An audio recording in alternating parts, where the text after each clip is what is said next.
تخيلي كمية العصير اللي قدامك دي وقدها كمان مرتين، عملتها من مكون كلنا بنرميه. كمية كبيرة جدا وكمان طعمها خطير، والأهم بقى ان هو تقيل في القوام. تعالى اقولك بقى انا حضرته من ايه. العصير اللي قدامك ده انا حضرته من قشر المانجا. بتجيبي المانجا اللي انت هتخزنيها او هتستخدميها وبتقشريها كويس، وزي ما انت شايفة بقشرها كويس قوي، يعني ما بشيلش في القشرة كتير. زي ما انت كده شايفة نظيفة جدا.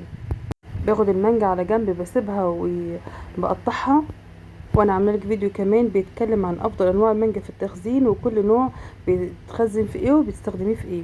نيجي للنقطه الاهم وهو القشر والبذر. زي ما انت شايف كده انا مقطعاه ومقشراه بشكل يعني ما فيهوش اي حاجه في الجلد او في القشر ولا في بذر المانجا، كمان منضفاها على الاخر. مع ذلك هتطلع لك كميه عصير زي ما انت شوفي، كميه وفيره جدا. بحضر طبق غويط وياريت يكون اكبر من اللي قدامك ده، وبحط فيه ميه ساقعه وكمان تلج، وبسيب فيها القشر والبذر ساعتين، او يفضل تدخلها التلاجة الساعتين دول.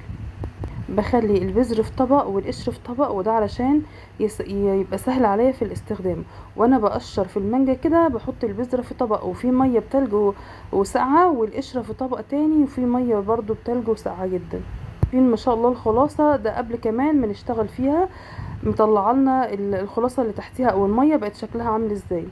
بعد كده باجي اول حاجة على البذر، وببدأ بهرسة البطاطس كده، وكأني بهرس فيه بطاطس، بحرك فيه كده الهراسة علشان اطلع منه كل الطعم والخلاصة اللي فيه وبواقي المانجا اللي عليه.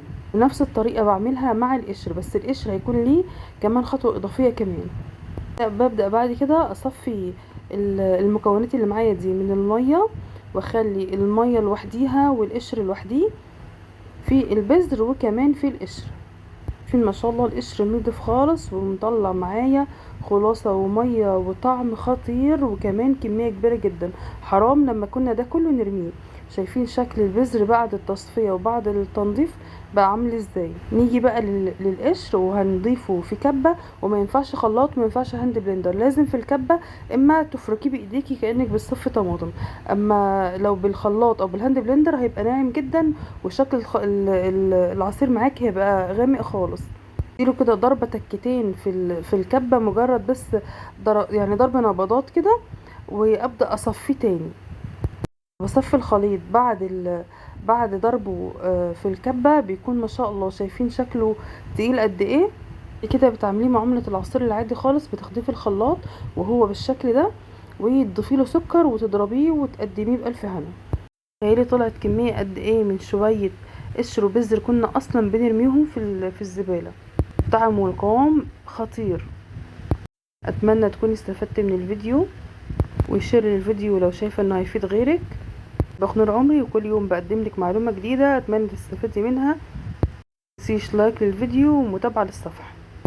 دمتم في رعايه الله وامنه، والسلام عليكم ورحمه الله.